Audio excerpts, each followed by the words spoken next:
পরিষ্কারভাবে বলতে চাই, আর একটিও শিশু হত্যা নয়, আর একজন নারীও হত্যা নয়, আর একজন মানুষেরও হত্যা নয়। গাজা যেমন ছিল আগে, শান্তিপূর্ণ গাজা ফিরিয়ে দেওয়ার জন্য প্যালেস্টাইনবাসীর হাতে আমরা জোর দাবি জানাচ্ছি আজকের এই সমাবেশ থেকে। বন্ধুরা, আজকের এই সমাবেশ বাংলাদেশের সচেতন মানুষের সমাবেশ। বাংলাদেশের যারা মানবতাবাদী মানুষ, যারা বাংলাদেশের বিবেকবান মানুষ, তারা আজকে এখানে সমবেত হয়েছে। আমরা পরিষ্কারভাবে বলতে চাই, এই ধরনের আন্দোলন নিয়ে অনেক ধরনের ঘটনা ঘটতে পারে। আমরা দেখেছি এখানে অনেক উচ্ছৃঙ্খলতা ঘটেছে। আমরা কোন উচ্ছৃঙ্খলতা আমাদের রাষ্ট্রের ভিতরে দেখতে চাই না। আমাদের রাষ্ট্রের ভিতরে অনেক ধরনের লুটপাট হয়েছে, অনেক ধরনের ঘটনা ঘটেছে, অনেক প্রতিষ্ঠান ধ্বংস করা হয়েছে।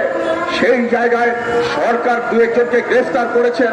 আমরা পরিষ্কারভাবে বলতে চাই, যারা অন্যায়ের বিপরীতে নতুন অন্যায় করতে চায়, তাদের বিপরীতেও আজকে আপনাদের জোরদার অবস্থান গ্রহণ করতে হবে।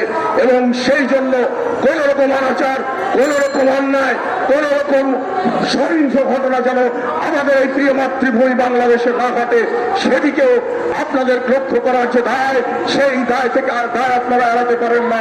স্বরাষ্ট্র মন্ত্রণালয়ের কাছে আমরা অনুরোধ জানাতে চাই, আমরা পরিষ্কারভাবে বলতে চাই যে বাংলাদেশের প্রতিটি মানুষ শান্তিপ্রিয় মানুষ। এখানে যারা চুরি করতে চায়, যারা লুট করতে চায়, তাদেরকে ধরে বিচারের কাঠগড়ায় দাঁড় করাতে হবে। গাজায় যে ধরনের অস্ত্র ব্যবহার করা হচ্ছে, আমেরিকা যে ধরনের অস্ত্র দিচ্ছে, সেখানে মার্কিন সাম্রাজ্যবাদ সারা দুনিয়ায় ইরান থেকে শুরু করে বিভিন্ন জায়গায়, নানানভাবে আফগানিস্তান থেকে শুরু করে নানান জায়গায় এই যে অস্ত্র দিয়ে হত্যা খুনের যে মহড়া চালায় বিভিন্ন সময়, তার ব্যবসা টিকিয়ে রাখার জন্য সেই জায়গাটিতে আমাদের সোচ্চার হওয়ার সময় এসেছে। আমরা সেই জায়গায় বলতে চাই, ফিলিস্তিনের উপরে যে ইসরায়েলি আক্রমণ, সেই আক্রমণের পাশাপাশি সারা দুনিয়ার মানুষের উপরে যে আক্রমণ হয়, সেই আক্রমণ থেকে মানুষকে রক্ষা করার জন্য সাম্রাজ্যবাদী অপপ্রচেষ্টাকে রুখে দিতে আমাদের সবার ঐক্যবদ্ধ থাকতে হবে। সবাইকে অনেক ধন্যবাদ।